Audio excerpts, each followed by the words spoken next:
Greetings, I'm Michael Quinn Patton, and this video opens with a failure. My failure to do the video I intended, which was 3 minutes congratulating CDC on acknowledging their failures in handling parts of the pandemic. But then I decided, since I was spotlighting their failure, I ought to add one of my own. So I added what Stephanie Evergreen, our data visualization expert, called the worst slide she had ever seen, one of mine. Seemed only fair to include it. That led me to other ruminations on failure, including a great lyric from musician and Nobel Prize winner Bob Dylan about the relationship between success and failure. That lyric is in here, as well as quotations from philosophers, scholars, and celebrities, including J.K. Rowling of the Harry Potter series. I've included exercises that I've used in working with stakeholders and clients in dealing with failure, and some case examples of things that seemed to be failures that turned out to be successes, and ways of learning from failure. Overall, overcoming fear of failure. And what began then as a short video has ended up being an hour. Now, it's unlikely many folks are going to watch a whole hour. There are 12 sections, so think of them as book chapters. Come back to them now and again. I've listed the chapters in the write-up at the beginning of this description on YouTube, so you can find the different chapters and make your way through this now hour-long video on overcoming fear of failure. Let's get to it. Greetings. Let's talk about failure. Pleasant enough topic. We've all experienced it, some more, some less. As an evaluator, dealing with fear of failure is one of our central experiences, because stakeholders, clients, participants in evaluation often come with anxiety and fear that the evaluation will expose their failure, spotlight it, highlight it, illuminate it. And so we've had to learn a great deal about how to deal with overcoming fear of failure. These reflections on failure are occasioned by the fact that the Centers for Disease Control have just released a report acknowledging their failures in dealing with the coronavirus pandemic, initiating a process to overcome those failures for the future. That openness about their failures and the commitment to change things is worth celebrating. CDC Director Rochelle Walensky announced in mid-August that CDC would restructure after recognizing its failures in dealing with COVID and the confusing and overwhelming guidance that came from CDC that hampered the response to the pandemic. The CDC announcement got me thinking about failure sessions that I had been a part of from 2015 to 2019 at the American Evaluation Association annual conference. Stephanie Evergreen and I hosted these sessions before a packed audience each year, where we would share with some colleagues examples of our evaluation failures, talk about how we work to overcome the fear of failure with clients and evaluation participants, and invite audience members to share their failures. They were always stimulating and insightful sessions. This collaboration came about because a decade ago, I had the honor of keynoting the inaugural forum on theory and practice honoring Eleanor Chelimsky, sponsored by the Eastern Evaluation Research Society. In that keynote, I talked about what we had learned about how the brain processes information and the implications for evaluation thinking and reasoning. Stephanie Evergreen was in the audience and afterwards told me that I had presented the worst slide she had ever seen. Now keep in mind, Stephanie Evergreen is our data visualization guru. She looks at hundreds of presentations, of slides, of PowerPoints, and so to make her list as the worst slide she'd ever seen, well, that's quite a failure on her. And I admit that I was a bit defensive and explained that the purpose of the slide was to show the complexity of our brain processing, but Stephanie wasn't buying it. There was no excuse from her perspective for such a horrible slide. So you want to see it? All right, here it is. A slide depicting how the human brain makes sense of multiple kinds of evaluation data. There you have it. Stephanie Evergreen's nomination for the worst slide all time. I don't know, it kind of speaks to me. At any rate, Stephanie's feedback was ultimately helpful to me, and we began collaborating on failure sessions at the American Evaluation Association, and did so for 5 years, focused on 2 aspects of learning from failure that are important to evaluators: facilitating learning from failure among the stakeholders we work with so that they're able to overcome their fear of failure, and walking the talk of learning from failure by doing it ourselves, as we did at those sessions. And so, looking back over my notes from those sessions and thinking about what we learned, I'm going to share 12 insights, lessons, and coping strategies about overcoming fear of failure. The first lesson is to acknowledge failure, and CDC has done that.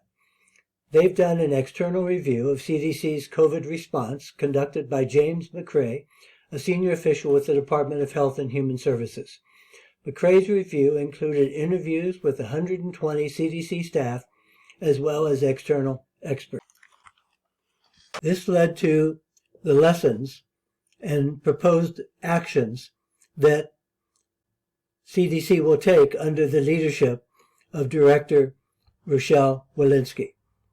Produce data for action as opposed to data for publication, faster response to crisis, better and clearer communications, greater accountability, create and nurture a culture of public health impact, expand emergency response teams, and create an equity task force.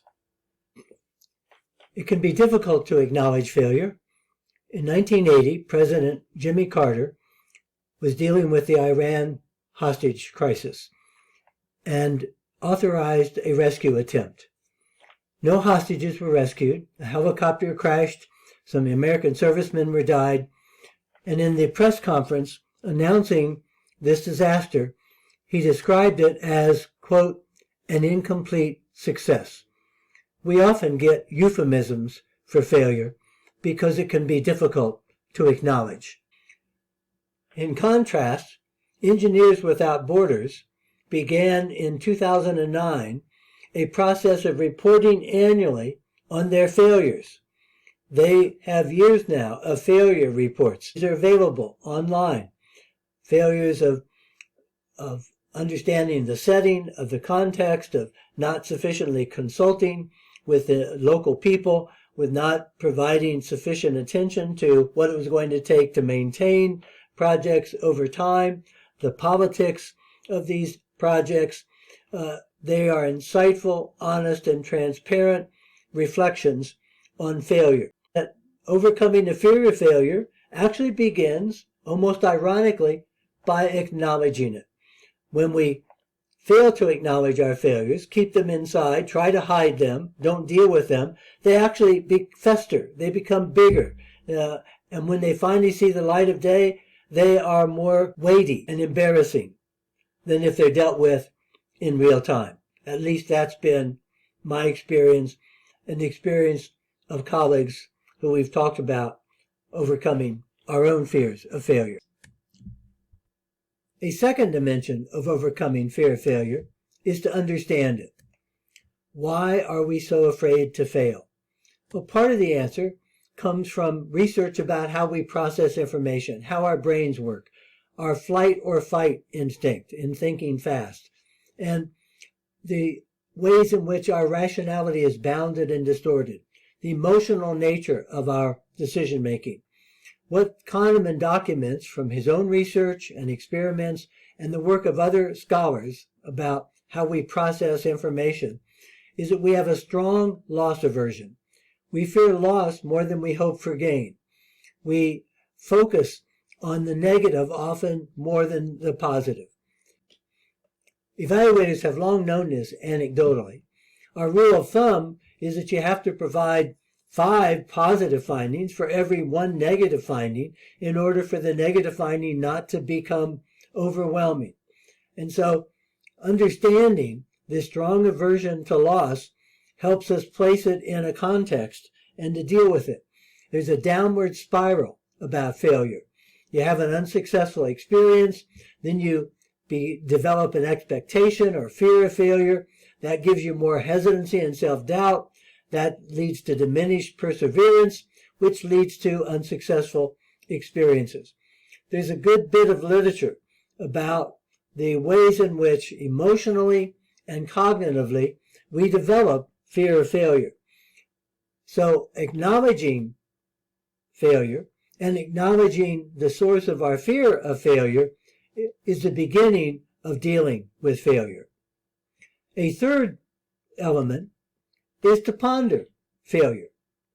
Think about it. Get it out there. Look at it.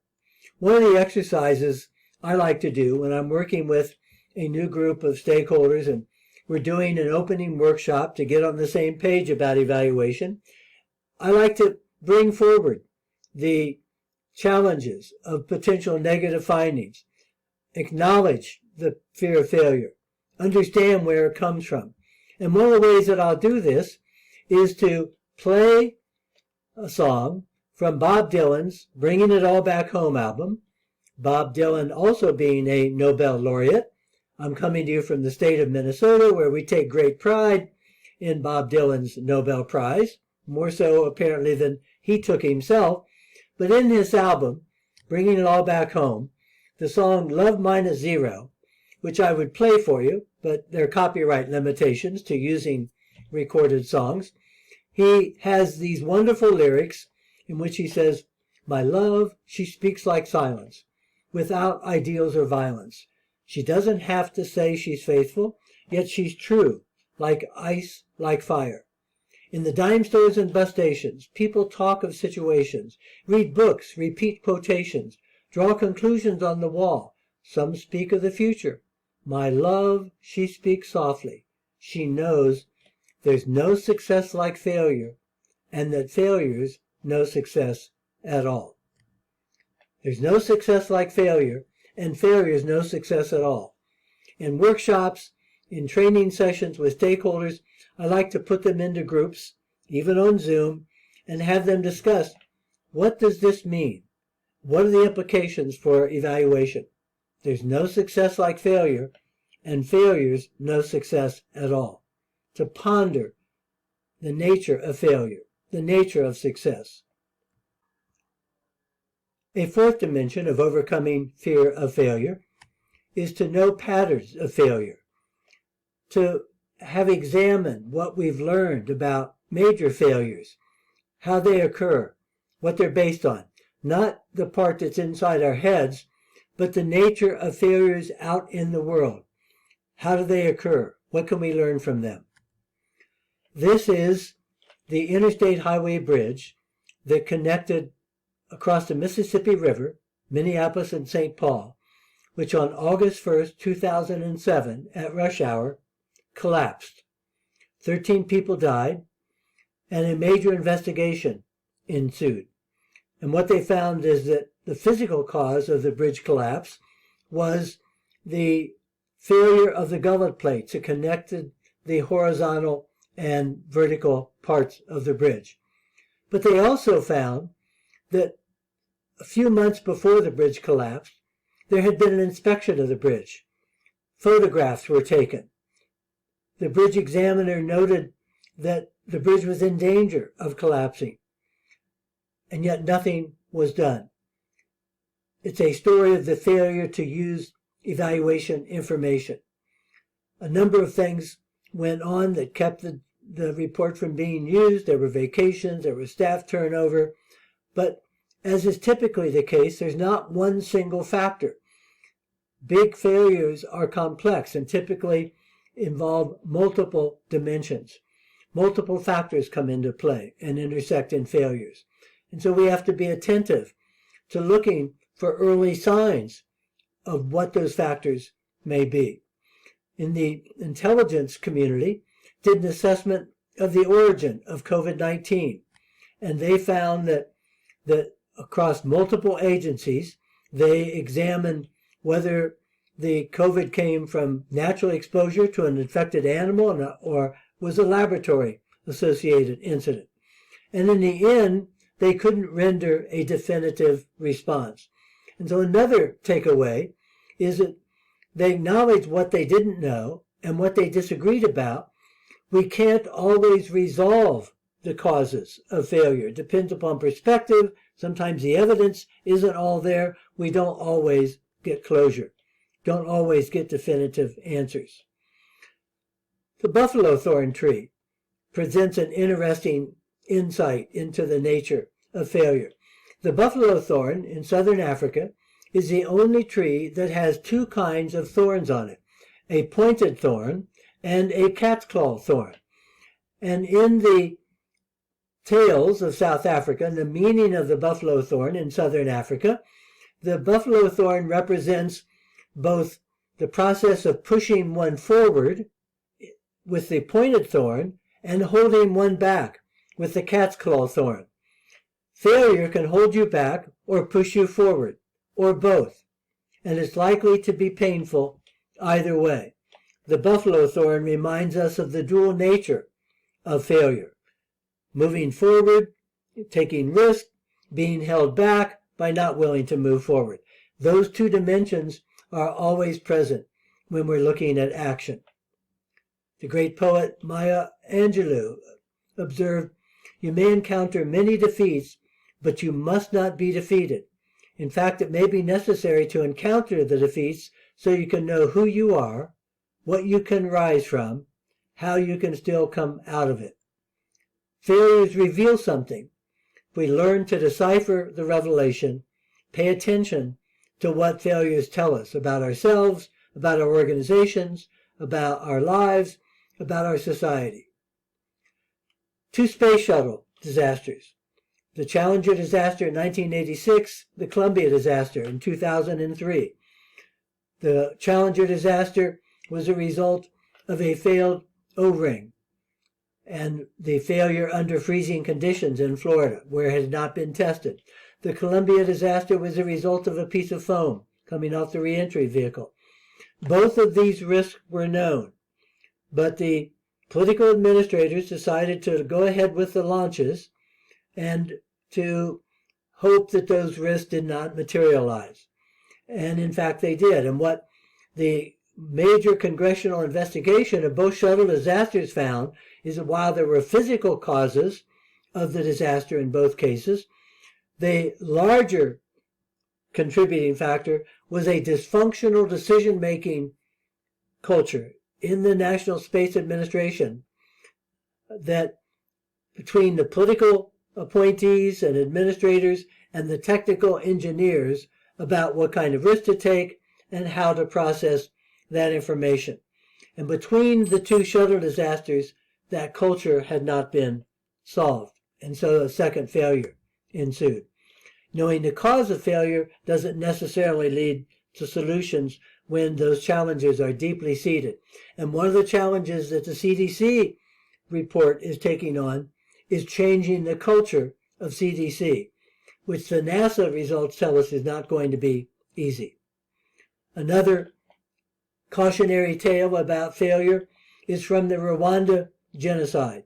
Major report done afterwards, an evaluation of the emergency assistance to Rwanda, and the work and reflections of General Romeo Dallaire, who was in charge of the UN peacekeeping forces, and wrote constant reports about the danger of genocide, asking for a few more troops and the authority to keep the tribal factions apart. which he was denied. A number of world leaders, including President Bill Clinton, identified their failure to support General Dallaire in Rwanda as a major foreign policy failure in their respective leadership efforts.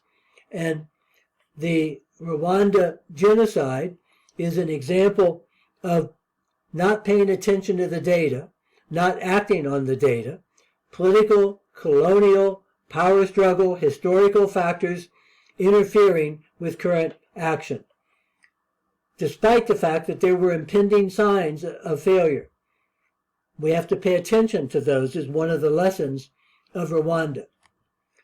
9/11, the search subsequently for weapons of mass destruction, the linking of Afghanistan and Iraq without substantiation, and the subsequent invasion of Iraq on March 20th, 2003, the testimony about weapons of mass destruction, and yet the ultimate finding that there were no weapons of mass destruction, a major review of the intelligence reporting that led to that failure of intelligence, and the conclusion that the intelligence community was dead wrong in almost all of its pre-war judgments about Iraq's weapons of mass destruction.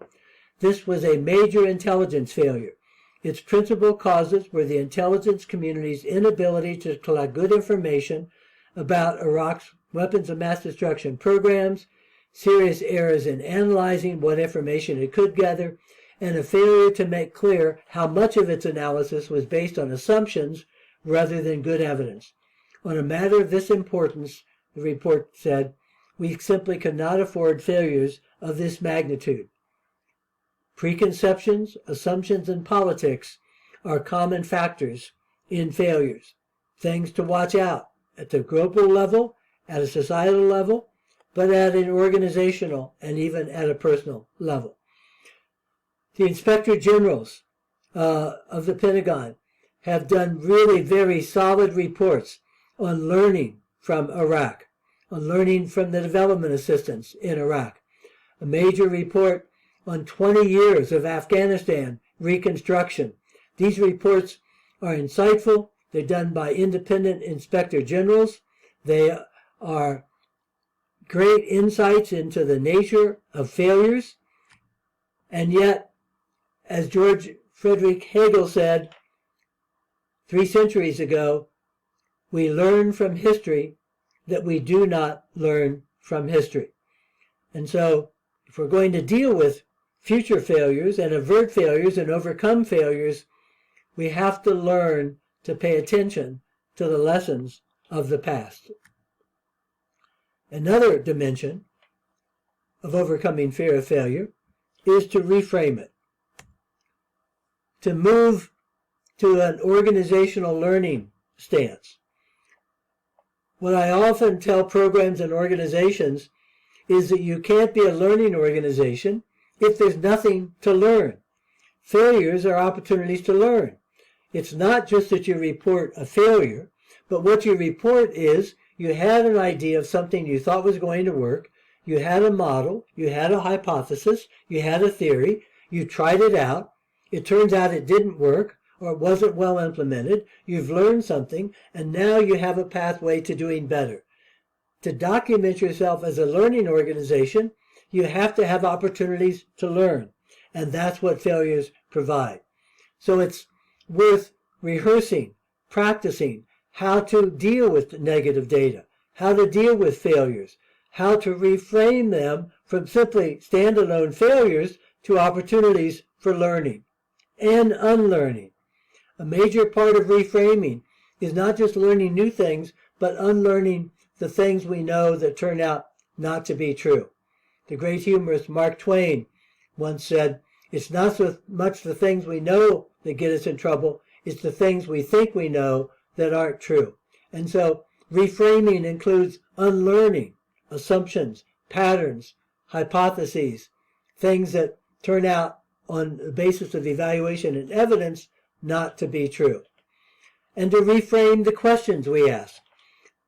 There's often an expectation that makes evaluation and compliance activity, that we're automatically going to focus on goals and logic models.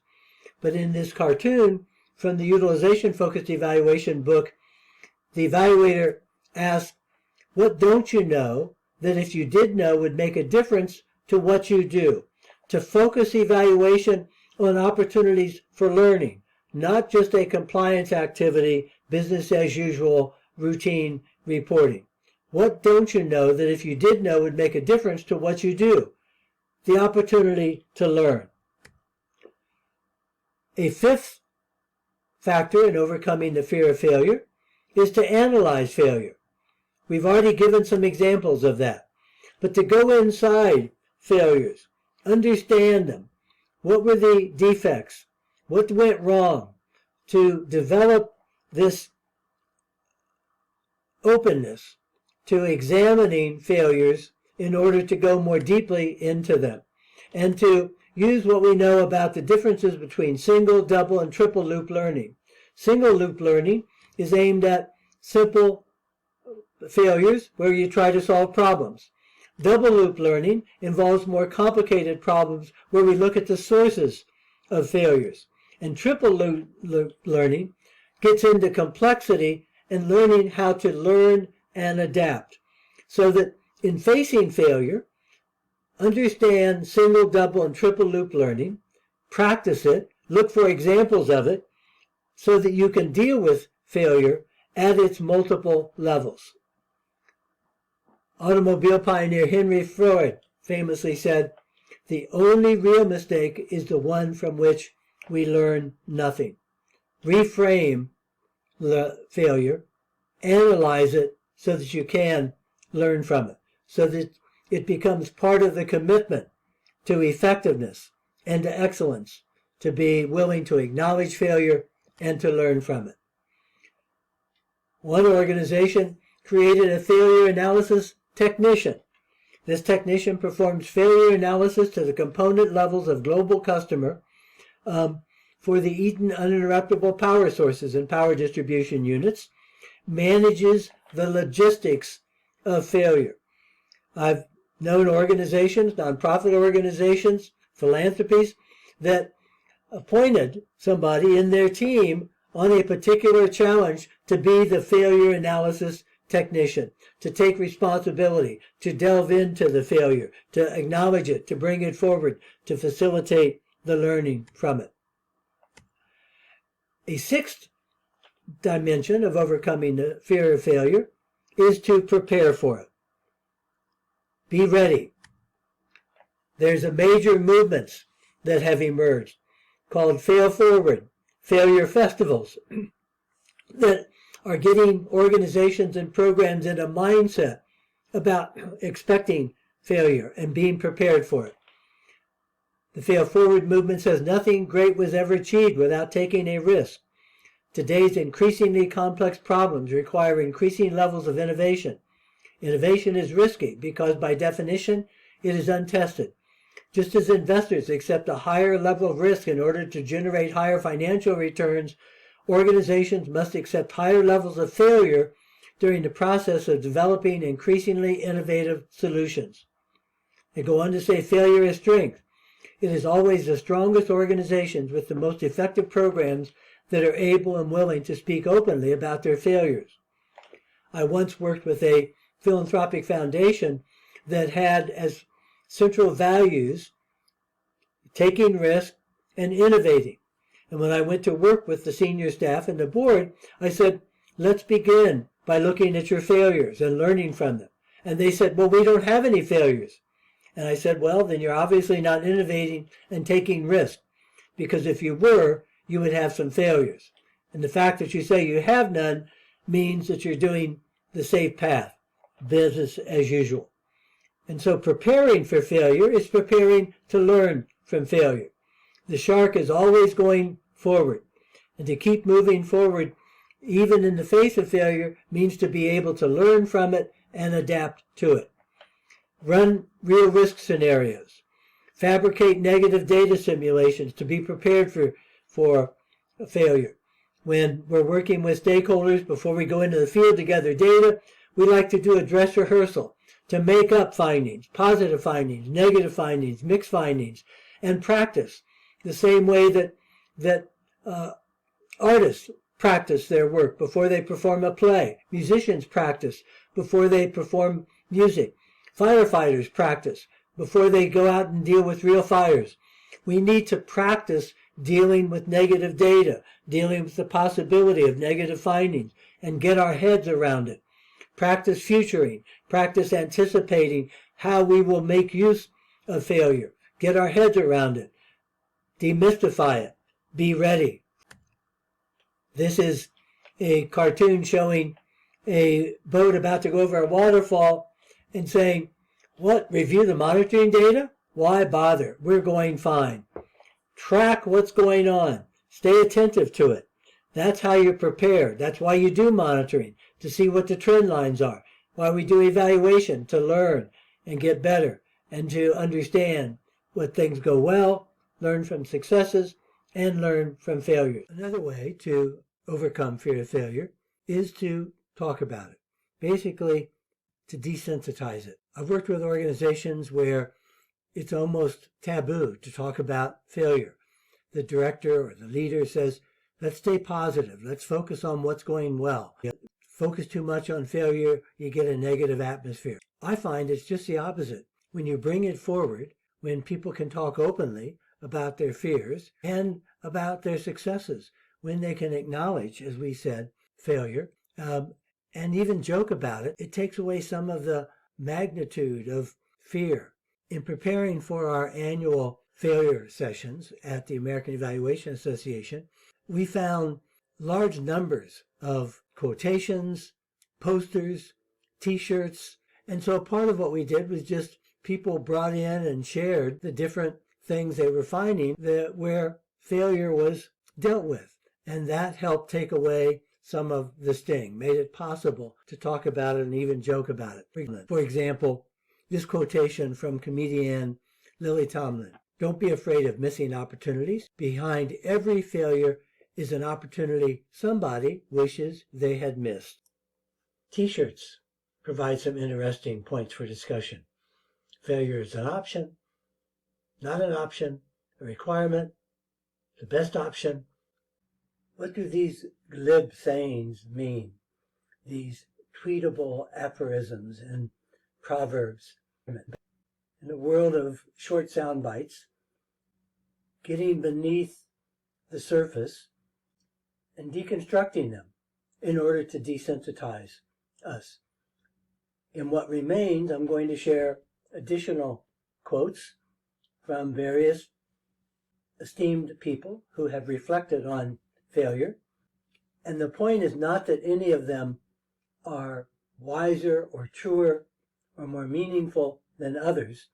The point is to engage with thinking about, pondering, dealing with, facing, and overcoming the fear of failure so that we can accept it as a part of innovation, risk, life, without being overwhelmed, but at the same time acknowledge that it exists and that it's worth figuring out how to minimize it when we can.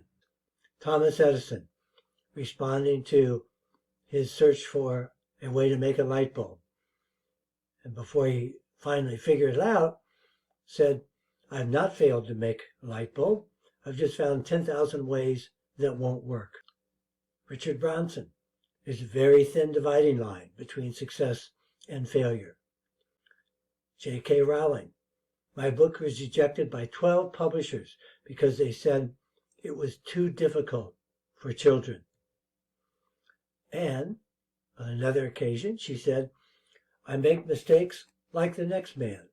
In fact, being, forgive me, rather cleverer than most men, my mistakes tend to be correspondingly huger." Or in the rejection realm, Dr. Seuss had his first book rejected by 27 publishers before finally breaking through. Posters. Here's one that our group particularly liked. We'll let you read that on your own. And a favorite cartoon from one of our evaluation cartoons, Chris Lisi. This report was a little too honest. We're afraid it will provide an accurate depiction of both our successes and failures. The point of all this is that there are lots of ways to stimulate discussion about failure so that it's not this taboo topic that people are afraid to talk about. There's a fear of even talking about failure that increases the fear of failure. An eighth way of overcoming fear of failure is to own it. New York Times, July 2022, did an annual set of columns by their opinion pundits on what they had gotten wrong in 2021 in their opinions. For example, columnist David Brooks wrote, "I have a very specific way I tend to be wrong. I fall behind. Every day the world turns, and every day I try to adjust my belief system to the realities of the moment. You would think I'd be able to recognize the emerging challenges and shifting tectonics fairly quickly. As a newspaper columnist, I'm paid for one skill above others, careful observation. But sometimes I'm just slow. I suffer an intellectual lag." He goes on to say, "Reality has changed, but my mental frameworks just sit there. Worse, they prevent me from seeing the change that is already underway, what the experts call conceptual blindness. I'm trying to address one period's problems through the last period's frameworks. It's not until I dismantle and reconstruct those preconceptions that everything becomes obvious, until the next historic change." An honest assessment of the challenge we all face of keeping up with the changing world and the ways in which our own mental models and frameworks can lead to failures of perception and understanding. I have great respect for David Brooks, who has millions of readers and followers, and if he can acknowledge his failings, his struggle to stay up to date, spot trends, understand what's going on, stay on top of things, we can all take comfort with our frailties in doing the same, and invites us to examine our own mental models about how we make sense of the world, including failure.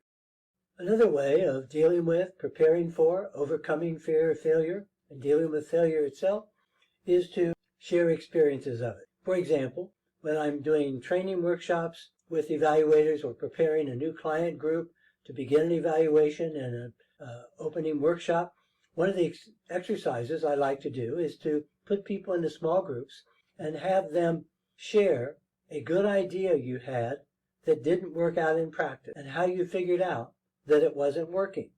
This creates an opportunity for people to realize the learning that they've experienced, because everybody has experienced failure, and hopefully learn from it, to be in touch with that experience and to draw on it. A good idea that didn't work out in practice, that failed, and how you figured out that it wasn't working. Basically, an evaluation exercise. And it's often an exercise with lots of fun. A recent workshop, a woman shared that she and her husband thought it would be a great idea to drive cross-country with 3 children under the age of 6. Didn't turn out to be a great vacation for them. Or when was the last time you gave your significant other feedback about how they could be a better person? How'd that work out? And so it puts people in touch with their own failures and have fun with sharing them and setting a stage for learning from them. I mentioned at the beginning of this video that Stephanie Evergreen and I did failure sharing sessions at the American Evaluation Association for 5 years. People would come together and not only talk about their experiences of facilitating overcoming failure with clients, but evaluators overcoming their own shared experiences of failure. Kylie Hutchinson pulled together 22 tales of mistakes, challenges evaluators have faced, and the lessons they drew from those in a wonderful edited book. Stories include how a responsive evaluation that was successful created so much interest and demand that the evaluation ran into the problem of scope creep. We're dealing with too many stakeholders and trying to please them all. Cross-cultural evaluation challenges, dealing with the legislature and having to balance responsiveness with independence. Classic evaluation challenge. Having an evaluation going very well, almost too good, when suddenly challenges appear. Learning to connect with all kinds of stakeholders in a logic modeling process that turned out to be a failure. Or engaging stakeholders in systems mapping and dealing with deadlines to get that process done. How to know when to walk away from an evaluation. When is it so bad, failing so much that it can't be salvaged? The evaluation from hell, when evaluators and clients don't fit. Or data collection surprises in the field, when the plans don't work out. Dealing with data collection and cultural competence challenges. Managing expectations when you can't get access to data you thought you were going to get. Again, learning when to pull the plug on an evaluation. Those are some of the stories featured in Kylie Hutchinson's book on evaluation failures. Now, having spotlighted some of the failures of colleagues in evaluation, it's only fair that I share another of my own failures. I was engaged with a team in evaluation of an after-school program for African American youth up to 5th grade, a program based upon African principles and introducing these youngsters to their community culture centered around African principles. The program, called Project Spirit, wanted children to grow and develop both inwardly and to develop their competences outwardly, rooted in strong community. When we went to select a graphic for the cover of the report, which had very positive findings about the nurturing nature of the program, we selected this image.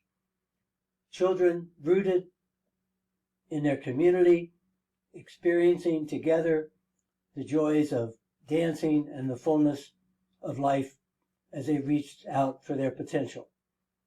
But when we showed this to the director of the program, an African American woman, she got tears in her eyes, because what it evoked for her were children hanging from trees and the lynchings of African Americans in the United States in the 20th century. It evoked for her Billie Holiday's song, Strange Fruit, about those lynchings.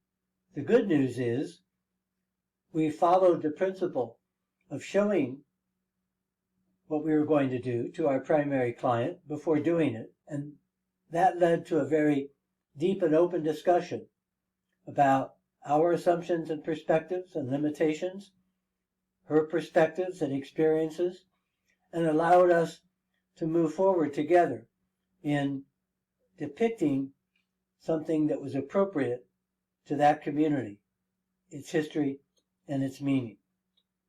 But the original selection was indeed inappropriate and a failure. Which brings us to a 10th way of overcoming fear of the failure, and that is to evaluate it. Evaluate the fear and evaluate the failure. Let me explain what I mean by that. One way is by committing to becoming a reflective practitioner. We talked earlier on about becoming a learning organization, that if you don't have things that go poorly, you're not going to be able to learn and get better. And so there's an upside to things that don't go well. It's an opportunity to improve. Likewise, reflective practice is the method for engaging as a learning organization. When things happen, to build in evaluative thinking and evaluative approaches so that you become accustomed to asking the questions, what happened? So what did it mean? And now what do we do? A reflective practice framework. Describe an event or action and what happened to it. understand and explain why that action or event was significant, and then decide how you will use that information to inform future practice. And you apply that to failures and to successes. It helps as well to set a learning agenda, to make a commitment to systematic and ongoing reflective practice. Let me give you some concrete examples from my own experience of what it means to evaluate failure and how what you find in evaluating it can be quite different than what you initially thought you might turn out, including that sometimes what appear to be failures are in fact properly understood and reframed, not failures at all. In one example, I was working with a training program that had a very high dropout rate. When we examined the data, it turned out that most of the dropouts were people who came for the first day of the program and then didn't come back. They were never really in the program. And so what we determined was that there was a week of engagement that was necessary before a person was really in the program, and that would become, after a week, the new denominator for calculating dropouts. The week then yielded a rate of recruitment that's different than a dropout rate. Likewise, some of the people who left the program before completing it got jobs. They left because the program had helped them get a job before they completed the program. Those aren't dropouts either. They are people who've transitioned early to a job. And so having a simplistic dropout rate that included everybody who showed up on the first day and anybody who didn't complete the program gave a false image of the nuances of kinds of participation that were needed to really help illuminate how the program was operating. In a similar example, a program working with young women to help them prevent a second pregnancy, the program had an average success rate compared to other programs nationally, but when we disaggregated the data, it turned out they were highly successful with young women ages 16 to 18, but had a very low success rate with young women ages 14 and 15. And so by disaggregating the data, we found that they had successes and relatively high rates of failure in the younger age group, and that helped them understand that they needed to change how they were working with that younger group and to lump them all together into one overall rate, disguised successes and failure when the data were disaggregated. In another setting, I was asked to work with a college department that had a new innovative program and a traditional program that had become highly conflicted with each other. The people in those two programs were competing for students, were saying nasty things about people in the other program. And so I came in to do some organizational development work, interviewed people in the two programs, met with each of the people in the programs, and reported to the dean that the animosity seemed to be so deep that it wasn't likely they could be reconciled, and I recommended that the two programs be kept separate. The people in the programs were so outraged that I gave up on them so quickly that they got together and decided to work out their problems. They turned my analysis of failure into a success by reacting against that analysis. Another program aimed at college administrators in the southwest of the United States that took them into the wilderness for outward bound kinds of training involved college deans, department heads, vice presidents, in a couple cases, small college presidents who went into the wilderness for both their own reflective practice and to learn more about experiential education in the hopes that they would take that learning back to their colleges. Well, more than a third of them dropped out of college and went on to do other things. Again, the term dropout makes it sound like a failure. But in fact, these higher education administrators came to realize in the wilderness that they were dead weight, that they had lost their passion for higher education, and that there were other opportunities and other things they wanted to do with the rest of their lives. So they left higher education to do other things. That opened up new places for younger faculty to be promoted into administrative positions. This was a success rather than a failure, which the term dropout connotes. These were people who went on, as we followed them up, to do some extraordinary things. So they transitioned rather than dropped out. These are just a few examples of the importance of evaluating failure and success, getting inside the data, looking at detail at what had happened, and not simply using broad categories like dropout or program completion, failure or success, without getting inside what that language means, what it describes and doesn't describe accurately, and potentially reframing it to more accurately capture what's really happening for participants. This next one, number 11 in overcoming fear of failure, is to expect it.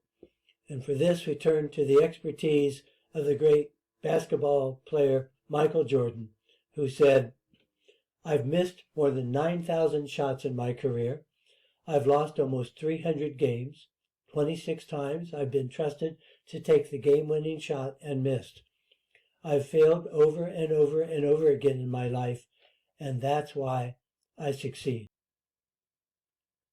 Expecting failure is not to fear it, but to know that it comes with the territory of trying things out, of taking risk, of acting.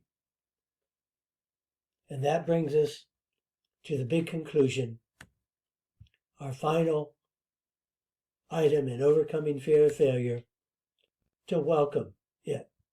And for that, I want to praise failure, and do so with the story of Post-it notes.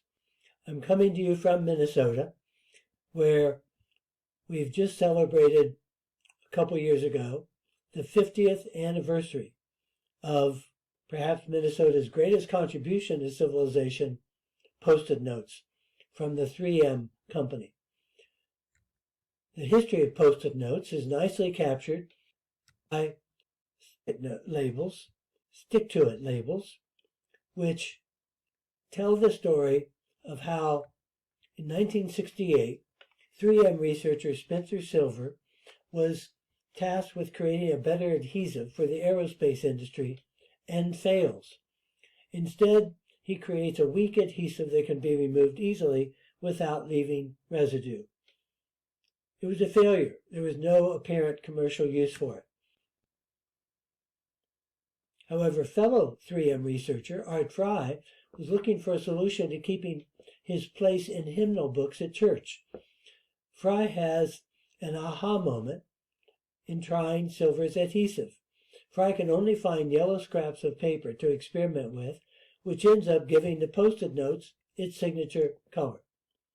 1977.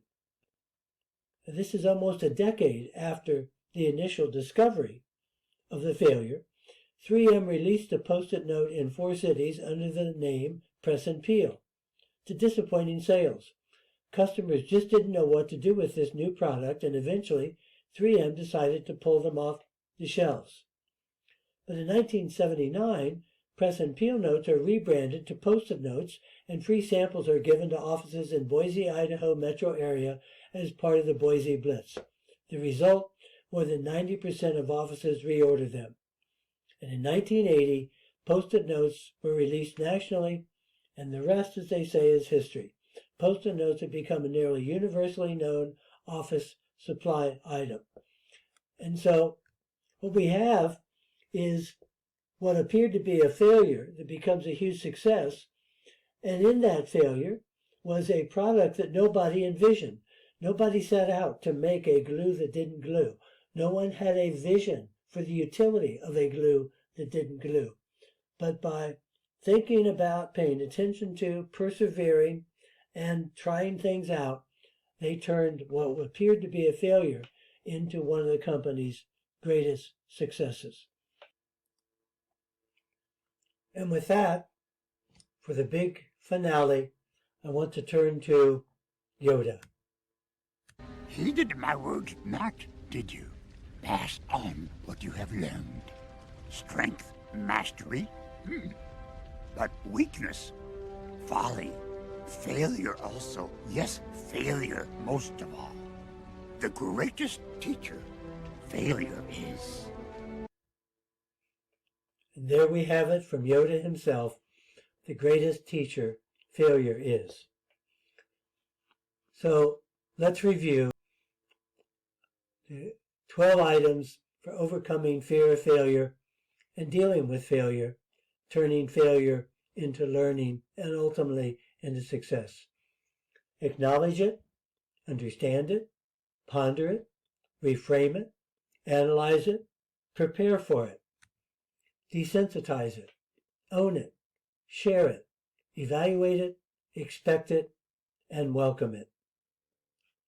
And there you have it, in praise of failure.